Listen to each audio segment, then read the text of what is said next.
अभी तक हमने देखा कि यूनसंग यूनवू का एक्सीडेंट कर देता है और जब उसके बाद गाड़ी को चेक किया जाता है तो उसमें यूनसंग नहीं होता बल्कि उसमें कोई और ही आदमी होता है और वहीं यूनवू को हॉस्पिटल लेकर जाया जाता है। और साथ ही वो एक सीन को याद करता है जब वो और हिन डेट पर एक्टिवा में आए हुए होते हैं और यूनवू हिन को कहता है कि मैं तुमसे शादी करना चाहता हूँ। तो हिन कहती है लेकिन तुम्हें नहीं पता कि मैं कौन हूँ और ये जानने के बाद तुम काफ़ी चौंक जाओगे और मेरी फैमिली बाकी फैमिली से काफ़ी ज़्यादा डिफरेंट है। यूनवू कहता है कि वो कैसे। हिन कहती है कि तुम्हें मेरी फैमिली के साथ ज़बरदस्ती टाइम स्पेंड करना पड़ सकता है और शायद तुम बहुत ज़्यादा लोनली भी हो सकते हो और ऐसा भी हो सकता है कि इसमें मैं तुम्हारी कोई हेल्प ना कर पाऊँ। यूनवू कहता है कि मुझे इससे कोई फ़र्क नहीं पड़ता, मैं सब कुछ हैंडल कर लूँगा और अगर तुम कभी मेरा साथ नहीं दे पाई तो कोई बात नहीं, लेकिन मैं तो हमेशा तुम्हारा साथ दूंगा और अगर तुम जिंदा हो तो मैं भी जिंदा हूँ। ये सुनकर हिन स्माइल करती है और कहती है कि ठीक है, मैं तुमसे शादी करूँगी और वैसे भी मैं भी तुमसे शादी करना चाहती हूँ। और वहीं हिन भी सीन को याद कर रही होती है और तभी वो उठती है और देखते हैं कि वो एक रूम में होती है। वहीं यूनवू के पेरेंट्स यूनवू को देखने के लिए हॉस्पिटल में आते हैं लेकिन देखते हैं कि वहाँ पर यूनवू तो होता ही नहीं। वो बाहर जाने लगती है तो वहाँ पर एक आदमी आने लगता है, उसे देखकर वो छुप जाती है और उसके बाद उस आदमी के सर पर कुछ मारकर वहाँ से भागने लगती है लेकिन देखते हैं कि वहाँ पर यूनसंग होता है और उसके पास गन होती है। हिन कहती है क्या तुम मुझे यहाँ पर लेकर आए हो, लेकिन तुमने ऐसा क्यों किया। यूनसंग कहता है क्योंकि अब मैं नहीं चाहता कि यूनवू तुम्हें हर्ट करे और तुम उससे मिलने के लिए गई थी, तुमने मुझे इसके बारे में क्यों नहीं बताया। तो हिन कहती है कि जर्मनी से मुझे एक डायरी सेंड की गई थी और उसमें जो कुछ भी लिखा था वो सब कुछ अलग था जो कि तुमने मुझे बताया था। ऐसा भी हो सकता है कि मेरी राइटिंग किसी और ने कॉपी कर ली होगी, तो मेरे पास कोई प्रूफ नहीं था कि उसे मैंने ही लिखा है, तो मैं यूनवू के पास जाकर ये कंफर्म करना चाहती थी। हाँ, मुझे माफ़ कर दो कि मैंने तुम्हें इसके बारे में नहीं बताया, लेकिन चलो अब हम दोनों घर चलते हैं। यूनसंग कहता है कि पहले हम दोनों शादी करने वाले हैं, शाम को यहाँ पर हेलीकॉप्टर आएगा और शादी करने के बाद हम दोनों घर जाएंगे। इस पर हिन भी हाँ कह देती है। वहीं हम यूनवू को टैक्सी में देखते हैं जो कि कहीं जा रहा होता है। फिर हम यांगे और कैनन को देखते हैं जो कि उस गाड़ी को देख रहे होते हैं जिसमें कि वो हिन को ले गए थे और तभी वहाँ पर यूनवू आता है। यांगे कहता है कि तुम यहाँ पर क्या कर रहे हो, तुम्हें तो हॉस्पिटल में होना चाहिए था। यूनवू कहता है कि मैं हिन को अकेला नहीं छोड़ सकता, किसी भी हालत में मुझे उसे बचा कर लेकर आना है। फिर हम ग्रेस और सोली को देखते हैं और ग्रेस सोली को बताती है कि हिन गायब हो चुकी है, मुझे इसके बारे में यूनवू से पता चला है लेकिन उसने मुझे आपको ये बताने के लिए मना किया था। लेकिन हम देखते हैं कि यूनवू ने ग्रेस को कह दिया था कि सोली को बता दो कि हिन गायब हो चुकी है क्योंकि सोली हमसे पहले हिन को ढूंढ सकती है। तो सोली ग्रेस को कहती है कि मैं सब कुछ संभाल लूँगी और फिर वो किसी को कॉल करती है और कहती है कि मैं सीक्रेट फंड को ट्रांसफ़र करना चाहती हूँ, लेकिन उसे बताया जाता है कि यूनसंग ने सभी पैसों को डॉलर में कन्वर्ट कर दिया और अब वहाँ पर एक भी पैसा नहीं है और हमें ये दिखाया भी जाता है कि वो रूम खाली होता है। फिर सोली गाड़ी लेकर कहीं जाती है, ग्रेस उसे देख रही होती है और वह यूनवू को कॉल करके बताती है कि सोली यहाँ से जा चुकी है। उसके बाद यूनवू यांगे के साथ गाड़ी लेकर सोली की गाड़ी को फॉलो कर रहा होता है और यांगे से बता रहा होता है कि जिस लड़के ने सियोंग को मारा था उसने यही नहीं बताया कि यूनसंग ने उसे ऐसा करने के लिए कहा था, लेकिन उसने ये जरूर कहा है कि मेरा कोई साथी है और वह यूनसंग ही हो सकता है। और यूनसंग जल्दी दूसरे देश जाने की प्लानिंग कर रहा है, लेकिन यूनवू उसका कोई भी रिस्पॉन्स नहीं दे रहा होता है। ये देखकर यांगे काफ़ी घबरा जाता है और यूनवू कहता है कि क्या तुम सो चुके हो। तो यांगे उसे कहता है कि तुम ठीक तो हो ना। यूनवू कहता है कि हाँ मैं ठीक हूँ। तो यांगे उसके ऊपर चिल्लाने लगता है और कहता है कि तुम्हें यहाँ पर नहीं आना चाहिए था, तुम्हें हॉस्पिटल में होना चाहिए था। तो यूनवू कहता है कि तुम मेरी फीलिंग समझ नहीं सकते, तुम बस चुप रहो, मुझे किसी भी हालत में सिर्फ हेन को बचाना है। फिर वो उसी जगह पर पहुंच जाते हैं जहाँ पर हेन होती है। यांगे कहता है कि यह कौन सी जगह है। यूनवू कहता है कि हेन की फैमिली का हंटिंग ग्राउंड है, मैं हेन को ढूंढने के लिए अंदर जा रहा हूँ, अगर कोई प्रॉब्लम हुई तो मैं तुम्हें कॉल करूँगा, तुम पुलिस को कॉल कर लेना। यांगे कहता है कि ठीक है। फिर यूनवू अंदर जाने लगता है और वहाँ पर एक आदमी उसे बैकडोर की की देता है और उसे अंदर जाने का रास्ता बताता है। वहीं हम सोली को देखते हैं और वो यूनसंग को कहती है कि मेरा पैसा और वो एविडेंस कहाँ पर है। यूनसंग कहता है कि वो एविडेंस ड्रॉअर में है और पासवर्ड तुम्हारा बर्थडे है। और तुम्हें क्या सच में लगा था कि मैं सच में तुम्हारी सच्चाई सबको बता दूंगा? क्या तुम भूल गई कि सीक्रेट रखने में मैं कितना ज़्यादा अच्छा हूँ। और हमें एक पास्ट सीन दिखाया जाता है, हेन की पूरी फैमिली पिकनिक पर आई हुई होती है, वहाँ पर सोली और चेयरमैन भी होता है। तो सोली चेयरमैन के कान में कुछ कहती है और वहाँ से जाने लगते हैं और तभी सोली देखती है कि वहाँ पर यूनसंग उसे छुप कर देख रहा होता है। तो सोली यूनसंग के पास आती है और कहती है कि तुम यहाँ पर क्या कर रहे हो। यूनसंग कहता है कि मैं आपसे मिलने के लिए आया था। सोली से कहते हैं तुम्हें यहाँ पर नहीं होना चाहिए। वो यूनसंग को कुछ पैसे देती है और वहाँ से जाने के लिए कहती है। फिर सोली बीच पर वापस आती है और देखती है कि वहाँ पर सभी लोग हेन के भाई सुवॉन को ढूंढ रहे होते हैं और तभी सोली वहाँ पर एक आदमी को इशारा करती है और शायद ये काम उसी ने किया होगा। फिर सोली फिर से यूनसंग से मिलती है और कहती है क्या तुम अभी भी यहाँ पर हो? तो यूनसंग कहता है कि क्या वो मर चुका है? मैंने देख लिया था, उसकी बोट को आपने खराब किया था ताकि वो मर जाए, लेकिन मैं किसी को कुछ भी नहीं बताऊंगा क्योंकि उन सभी के मर जाने के बाद आप मेरे साथ रह सकते हो। और वहीं प्रेजेंट में सोली उसे कह रही होती है कि मेरा पैसा कहाँ पर है? यूनसंग कहता है तुम उस पैसों का क्या करोगी? और आपने तो कहा था कि वो पैसा मुझे प्रोटेक्ट करके रखेगा। और वहीं हेन उन दोनों की सारी बातें सुन लेती है और सोली देख लेती है कि वहाँ पर कोई है। तो उन्हें देखकर हेन वहाँ से भागने लगती है और यूनसंग उसे देख लेता है और वो भी हेन के पीछे भागने लगता है। लेकिन तभी वहाँ की लाइट्स ऑफ होती है और हेन एक रूम में जाकर छुप जाती है। फिर हेन वहाँ से बाहर आने लगती है और देखती है कि उसके सामने यूनवो होता है और उसे चुप होने के लिए कहता है और वहाँ से उसे ले जाता है। और यूनसंग उन दोनों को जाते हुए देख लेता है। यूनवो काफ़ी पेन हो रहा होता है और वो हेन को कहता है कि तुम जाओ, मैं आ जाऊँगा। हेन कहती है मुझे सब कुछ याद आ चुका है, मैं तुम्हें यहाँ पर ऐसी हालत में छोड़कर नहीं जाऊँगी और मुझे तो तुमसे माफ़ी मांगने का मौका भी नहीं मिला, लेकिन बाद में मैं तुमसे अच्छे से माफ़ी मांगूंगी। और वहीं यूनसंग उन दोनों को ढूंढ रहा होता है और उन दोनों को ढूंढ भी लेता है और उनके सामने आता है और हेन को कहता है तुम यहाँ पर क्या कर रही हो? तुम मेरे साथ आओ। हेन कहते हैं मुझे सब कुछ याद आ चुका है और तुम्हारे साथ मैं बहुत ही ज़्यादा अनकंफर्टेबल फील करती हूँ। यूनसंग कहता है ऐसा हो ही नहीं सकता, क्या तुम्हें पता नहीं है कि मैं तुम्हें कितना प्यार करता हूँ और तुम्हारी वजह से मेरी ज़िंदगी बर्बाद हो चुकी है। और तभी वहाँ पर पुलिस वाले भी आ जाते हैं जो कि यूनसंग की तरफ गन करते हैं और उसे गन नीचे करने के लिए कहते हैं। लेकिन यूनसंग हेन को कहता है ठीक है, अगर तुम्हें मेरे साथ नहीं जाना कोई बात नहीं, लेकिन अगर आज मैं यहाँ पर मरा तो तुम्हें भी मेरे साथ ही मरना पड़ेगा। और वो शूट भी कर देता है, लेकिन हेन के सामने यूनवो आ जाता है और वो गोली यूनवो को लग जाती है और वो दूसरी गोली भी चलाने लगता है। लेकिन पुलिस वाले यूनसंग को शूट कर देते हैं और यूनसंग की वहीं पर डेथ हो जाती है। और यूनवो को देखकर हेन काफ़ी घबरा जाती है और यूनवो को हॉस्पिटल लेकर जाया जा रहा होता है और हेन भी उसके साथ एम्बुलेंस में होती है। और वो यूनवो कहती है तुम चिंता मत करो, तुम जल्दी ही ठीक हो जाओगे। तो यूनवो से कहता है तुम रो मत, मैं बिल्कुल ठीक हूँ। फिर वो हॉस्पिटल पहुँच जाते हैं और यूनवो हेन को कहता है कि तुम यहीं पर रहना। हेन कहती है कि मैं कहीं नहीं जाऊँगी। उसके बाद यूनवो को अंदर ले जाते हैं और हेन याद करते हैं कि जर्मनी में उसने यूनवो को क्या क्या कहा था और वो जोर जोर से रोने लगती है और कहती है कि मैं यूनवो को कैसे भूल सकती हूँ। वहीं हम सोली को देखते हैं जो कि अपना पैसा ढूंढ रही होती है और उसे पैसे मिल भी जाते हैं। उसके बाद वो उन पैसों को गाड़ी में रखवा रही होती है। वहाँ पर पुलिस आती है और सोली को बताया जाता है कि यूनसंग की डेथ हो चुकी है। फिर सोली गाड़ी में कहीं जा रही होती है और साथ ही एक पास्ट सीन को याद करती है कि जब वो यूनसंग को छोड़कर जा रही थी तो यूनसंग उसकी गाड़ी के पीछे भाग रहा होता है और कहता है कि मॉम प्लीज़ मुझे छोड़कर मत जाओ। फिर हम किम सेओन को देखते हैं जो कि अपने बच्चों की वही बीच वाली ट्रिप की एल्बम को देख रही होती है। तभी वहाँ पर ब्योमजुन भी आता है और एक फ़ोटो को देखकर किम सेओन को याद आता है कि बोंगे ने उसे बताया था कि मेरा बेटा यूनवो एक स्विमर है और उसने वहाँ पर एक लड़की की जान भी बचाई थी। और वो ये सब कुछ ब्योमजुन को बताने ही लगती है। लेकिन तभी वहाँ पर ब्योमजा आती है और उन्हें बताती है कि यूनवो हॉस्पिटल में है।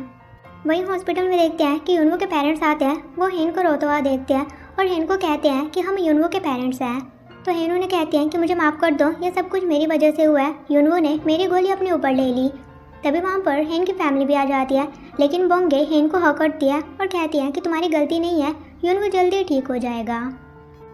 फिर हम किम सेओन को देखते हैं जो कि बोंगे को बता रही होती है कि मैं बहुत टाइम तक हेन से नाराज़ थी क्योंकि मुझे लगा था कि बीच पर हेन को बचाते बचाते मेरे बेटे सुवॉन की डेथ हो गई थी, लेकिन ऐसा नहीं था। तुमने बताया था कि यूनवो एक अच्छा स्विमर है और यूनवो ने ही हेन की जान बचाई थी। तो बोंगे कहते हैं कि अभी पास्ट की बातें करने से कोई फ़ायदा नहीं है, बस हमें प्रे करनी चाहिए कि यूनवो जल्दी ठीक हो जाए। वहीं हम देखते हैं कि यूनवो की सर्जरी चली हुई होती है। फिर हम सोली को देखते हैं जो कि अपने आदमी को कह रही होती है कि यूनसंग के जितने भी शेयर्स थे वो सारे मुझे ट्रांसफ़र कर दो और मैं सीक्रेट फंड से बहुत सारे शेयर खरीदने वाली हूँ और जल्दी चेयर वुमेन बन जाऊँगी। और वहीं हॉस्पिटल में देखते हैं यूनवो की सर्जरी कंप्लीट हो जाती है और डॉक्टर उन्हें बताता है कि यूनवो अभी बिल्कुल ठीक है, लेकिन वो बेहोश है, उसे होश में आने में थोड़ा टाइम लगेगा। वहीं हम सोली को गाड़ी में देखते हैं जो कि उसी टैब को देख रही होती है और याद करती है कि यूनसंग ने उससे कहा था कि आपको टैब ड्रॉअर में मिलेगा और पासवर्ड आपका बर्थडे है, लेकिन ऐसा कुछ भी नहीं होता। वो टैब तो टूटी हुई होती है और सोली गुस्से में उस टैब को पानी में फेंक देती है। वहीं हम हेन को यूनवो के पास देखते हैं और उसे उठने के लिए कह रही होती है, लेकिन यूनवो होश में नहीं आ रहा होता है और वो कहती है कि मुझे तुमसे माफ़ी मांगनी है, तो जल्दी से उठ जाओ, तुम मुझे इतने इंतज़ार क्यों करवा रही हो। और यूनवो को बेहोशी की हालत में 2-3 दिन बीत जाती है और हेन यूनवो कह रही होती है कि आज सुबह से सिर्फ मैंने पानी पिया है, तुम्हें तो पता है ना कि मेरी तबीयत ख़राब है, अगर मैं कुछ नहीं खाऊंगी तो मेरी तबीयत और ज़्यादा ख़राब हो सकती है, अगर तुम उठे नहीं तो मैं कुछ भी नहीं खाऊंगी। पहले तो यूनवू कुछ भी रिस्पॉन्ड नहीं करता, लेकिन तभी उसे होश आ जाती है। ये देखकर हिन कहती है मैं डॉक्टर को बुलाकर लेकर आती हूँ, लेकिन यूनवू उसे रोकता है। हिन रोते उसे कहने लगती है कि मुझे माफ़ कर दो, मैं तुम्हें पहचान नहीं पाई और मैंने तुम्हें इतने गंदे तरीके से ट्रीट किया। यूनवू कहता है कि मुझे माफ़ कर दो क्योंकि मैंने तुमसे प्रॉमिस किया था कि मैं हमेशा तुम्हारे साथ रहूँगा, लेकिन शायद मैं भी अपना प्रॉमिस पूरा नहीं कर पाया। वैसे क्या तुम ठीक हो? हिन कहती है मैं ठीक हूँ, अभी भी तुम्हें मेरी चिंता क्यों हो रही है? तुम्हें अपने बारे में सोचना चाहिए। यूनवू कहता है मैंने तुम्हें बहुत मिस किया और मैं तुमसे बहुत प्यार करता हूँ। और तभी वहाँ पर उनकी फैमिली भी आ जाती है, जो कि यूनवू को देखकर काफ़ी खुश होती है। फिर हम कंपनी में ना को देखते हैं, जो कि बातें कर रहे होते हैं कि अब यहाँ पर चेयरपर्सन कौन बनने वाला है। वहीं यांगी हॉस्पिटल में आता है और हिन को कहता है कि मैं यूनवू का फ्रेंड हूँ। तो हिन कहती है कि हाँ मुझे पता है, मैंने उसकी डायरी में तुम्हारे बारे में पढ़ा था और तुम उसके डिवोर्स के वकील थे, लेकिन मैं जानना चाहती हूँ कि वो मुझसे डिवोर्स क्यों लेना चाहता था। यांगी कहता है क्योंकि बिजी शेड्यूल की वजह से तुम्हारे पास एक दूसरे के लिए टाइम ही नहीं होता था, लेकिन अब पास्ट की बातें करके कोई फ़ायदा नहीं है। तुम्हें यूनवू का अच्छे से ख्याल रखना चाहिए, क्योंकि तुम्हें पता तो चल ही चुका होगा कि वो तुम्हारे प्यार में इतना ज़्यादा पागल है कि तुम्हारे लिए वो मर भी सकता है। फिर हिन यूनवू के रूम में आती है और वहाँ पर उसी डायरी को देखने लगती है और देखती है कि उसमें है ही नहीं ये भी लिखा होता है कि अगर तुम पछताना नहीं चाहती तो यूनवू को कभी भी अपनी लाइफ से नहीं जाने देना। फिर वो डायरी को बैग में डालकर वहाँ से चली जाती है और जब वापस आती है देखती है कि डायरी टेबल पर होती है और उसमें यूनवू ने लिखा होता है कि मैं यहीं पर हूँ, कहीं नहीं जाऊँगा और ना ही मैं तुम्हें जाने दूँगा। और वो यूनवू कहती है ये सब कुछ क्या है? वैसे भी ये मैंने नहीं लिखा है, ये पुराने वाली है ही नहीं लिखा है और मैं ऐसा कभी भी नहीं लिखती। इस पर यूनवू स्माइल करने लगता है और कहता है कि ऐसी बातें मत करो, हंसते टाइम मुझे पेन हो रहा है। ये सुनकर हिन भी हंसने लगती है और बाहर से बेकडू और यूनताई उन्हें देख रहा होता है। तभी वहाँ पर बोंगे भी आती है, जो कि उन दोनों को हंसते हुए देखती है और वो सभी को वहाँ से ले जाती है। फिर हिन को देखते हैं, जो कि उनको खाना खिला रही होती है और कहती है कि तुम सच में मेरे आइडियल टाइप हो, तुम बिल्कुल वैसे ही हो जैसे इंसान मुझे अपनी लाइफ में चाहिए। लेकिन कभी कभी मुझे लगता है कि तुम कुछ ज़्यादा ही परफेक्ट हो, तुम्हें इतना परफेक्ट भी नहीं होना चाहिए। मुझे तुम्हारे बारे में तो काफ़ी कुछ पता चल रहा है, लेकिन मुझे अपने बारे में कुछ भी नहीं पता। फिर हम ब्योम सुक, ब्योम जा और ब्योमजुन को देखते हैं, जो कि चेयरमैन के ग्रेव पर आए हुए होते हैं। और ब्योम सुक चेयरमैन को कह रहा होता है कि पापा मैं उम्मीद करता हूँ कि आपने मुझे माफ़ कर दिया होगा। और ब्योमजा भी कह रही होती है कि पापा हम आपसे वादा करते हैं कि सोरी ने हमसे जो कुछ भी छीना है हम वो सब कुछ वापस लेकर ही रहेंगे। फिर वो सभी हॉस्पिटल में होते हैं और ब्योम सेओक यूनवू को बता रहा होता है कि सोली जल्दी हमारी कंपनी बेचकर दूसरे देश में जाने वाली है। तो यूनवू ने कहता है कि मैं सोली के ऊपर केस करने वाला हूँ। फिर हम चोन डहाई को देखते हैं, जो कि ग्रेस से मिल रही होती है और कहती हैं कि हमने जो कुछ भी गलत काम किया है उसका भुगतान तो करना ही पड़ेगा। ग्रेस कहते हैं कि मैं तो ऑलरेडी कर चुकी हूँ। और हमें दिखाया जाता है कि हिन की वो म्यूजिक डिवाइस यांगी ने ग्रेस को उसके रूम में रखने के लिए कहा था और साथ ही उसे कहा था कि जर्मनी से एक डायरी आने वाली है, तुम उसे हिन के पास पहुँचा देना। ग्रेस कहते हैं कि ठीक है और वो ऐसा ही करती है।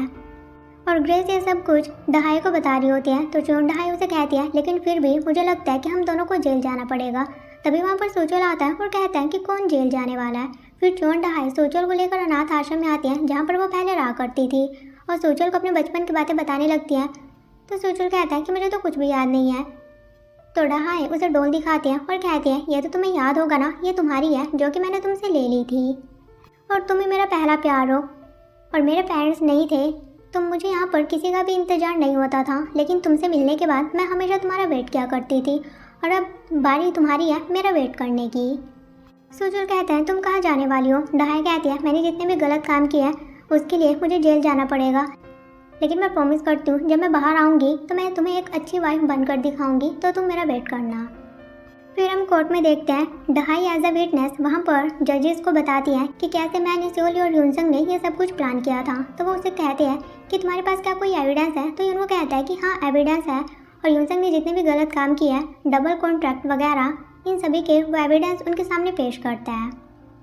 उसके बाद हेन को एज अ विटनेस बुलाया जाता है और हेन कहती है कि मैंने सोली और यूनसंग की बातें सुनी थी, सोली ने ही मेरे दादाजी और मेरे भाई को मारा था। ये सुनकर सभी काफ़ी चौंक जाते हैं और फिर यूनवू उन्हें एक वीडियो दिखाता है कि किस तरह से सोली ने चेयरमैन को मारा था और उसे डॉक्यूमेंट पर साइन करवा लिए थे। और हमें दिखाया जाता है कि सोली के घर की मेड को पहले ही उस सेफ के बारे में पता होता है कि उसका क्या पासवर्ड है। वो उससे वो टैब निकाल लेती है और उसकी जगह पर नकली टैब डाल देती है और फिर उस टैब को यूनवू को दे देती है। और उसके बाद सोली को अरेस्ट कर लिया जाता है और फिर से क्वीन ग्रुप हेन की फैमिली को मिल जाता है। और वहीं यूनसंग की प्लानिंग में जो शामिल थे यानी कि ग्रेस, डहाई, उन सबसे पूछताछ की जा रही होती है। वहीं हम सोली को जेल में देखते हैं जो कि जोर जोर से चिल्ला रही होती है कि मुझे लॉयर चाहिए। तो वहाँ पर जो लेडीज़ होती है वो सोली को मारने लगती है और उसे चुप होने के लिए कहती है। और जो पेंटिंग यूनसंग ने चेयरमैन को गिफ्ट में दी थी उस पेंटिंग को भी वहाँ से हटा दिया जाता है। फिर हम ब्योमजून और किमजोन को देखते हैं जो कि बातें कर रहे होते हैं कि अब यहाँ पर कौन क्या कर रहा है। फिर हम सूचोल को उसके बेटे के साथ देखते हैं। वो दोनों काफ़ी खुश होते हैं और डहाई का वेट कर रहे होते हैं क्योंकि डहाई जेल में होती है। वहीं हम ब्योमजो और सोंग को देखते हैं। वो दोनों भी डेट कर रहे होते हैं। तो सोंग उसे कहता है तुमने तो पहले 3 बार डेट किया है और तुम्हारी शादी हो चुकी है, तुम्हें डेटिंग का एक्सपीरियंस है, लेकिन मुझे बिल्कुल भी एक्सपीरियंस नहीं है, मैं पहली बार किसी को डेट कर रहा हूँ। तो ब्योमजा कहते हैं कि तुम क्या चाहते हो। तो सोंग कहता है मैं बस इतना चाहता हूँ कि जब भी तुम स्ट्रगल कर रही हो तो मेरे पास ज़रूर आना। ब्योमजा कहते हैं कि ठीक है। वहीं हम मिसी को देखते हैं जो कि अपनी फैमिली को बता रही होती है कि मैंने अपने हस्बैंड को कॉल की थी, एक लड़की ने फ़ोन उठाया था, मुझे लगता है कि मेरा हस्बैंड मुझे चीट कर रहा है। तो उसका पापा कहता है कि ऐसा कुछ भी नहीं है और वो उसे विदेश जाने की टिकट देता है और कहता है कि तुम्हें विदेश जाकर अपने पति से मिलना चाहिए और उसे बताना चाहिए कि तुम उसे कितना प्यार करती हो। और इसके लिए मिसू अपने पेरेंट्स को थैंक यू कहती है। फिर हम इनको कंपनी में देखते हैं और वो ना को बता रही होती है कि वो यहाँ पर क्या क्या चेंजेस करने वाली है, कि मैं यहाँ पर सीटर्स लगवाना चाहती हूँ, साथ में ऐसी फैसिलिटीज़ करना चाहती हूँ कि बच्चे अपने पेरेंट्स को अपने साथ लेकर आए। ना कहते हैं कि आप ये सब कुछ पहले मुझे बता चुकी हो। तभी वहाँ पर यूनवू भी आता है और हिन को कहता है कि क्या तुमने खाना खा लिया है। हिन कहते हैं कि नहीं, बस अभी खाना खाने के लिए जा रही थी। फिर वो ना के साथ खाना खा रही होती है। ना उसे कहती है कि क्या यूनवू ने तुम्हें प्रपोज किया। हिन कहते हैं कि नहीं, लेकिन मुझसे शादी नहीं करना चाहती। हालांकि वो बात अलग है कि उसने मुझे बचाया है, लेकिन फिर भी मुझे नहीं लगता कि अभी मैं शादी के लिए रेडी हूँ। तो ना उसे बताती है कि यूनवू ने तुम्हारे लिए रेस्टोरेंट बुक किया है और वो तुम्हें प्रपोज करना चाहता है। फिर हिन उस रेस्टोरेंट में जाने लगती है, लेकिन वो जाने से पहले काफ़ी कतरा रही होती है और वो यूनवू कॉल करती है और कहते हैं कि तुम कहाँ पर हो। तो यूनवू कहता है कि मैं तो अपनी टीम के साथ डिनर कर रहा हूँ।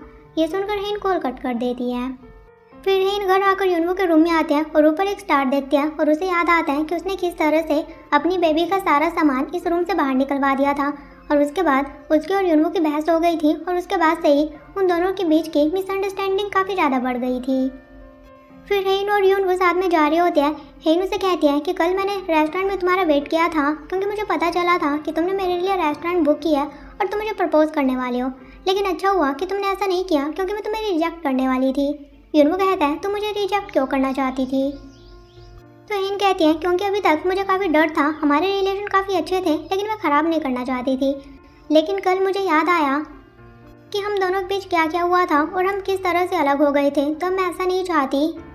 यूनवू कहता है कि मैं भी ऐसा नहीं चाहता, मैं तुमसे फिर से शादी करना चाहता हूँ, क्या तुम मुझसे शादी करोगी।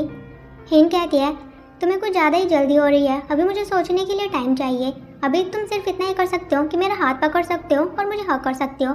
यूनवू कहता है कि ठीक है, मुझे लगता है कि आज हमें डिनर पर चलना चाहिए और क्या तुम मेरे साथ ट्रिप पर चलोगी। इसके लिए हिन उसे हाँ कह देती है और दोनों स्माइल कर रहे होते हैं। फिर हम डहाई को देखते हैं जिसकी सज़ा पूरी हो चुकी होती है और उसे लेने के लिए सूचोल और उसका बेटा आया हुआ होता है और अपने बेटे को देखकर वो काफ़ी खुश होती है। और ग्रेस की सज़ा भी पूरी हो जाती है, वो वहाँ से जाने लगती है। तो सूचोल उसे कहता है कि तुम कहाँ जा रही हो, मॉम ने मुझे आपको भी लेकर आने के लिए कहा है। ये सुनकर ग्रेस काफ़ी खुश होती है और कहती है कि क्या सच में। सूचोल कहता है कि हाँ।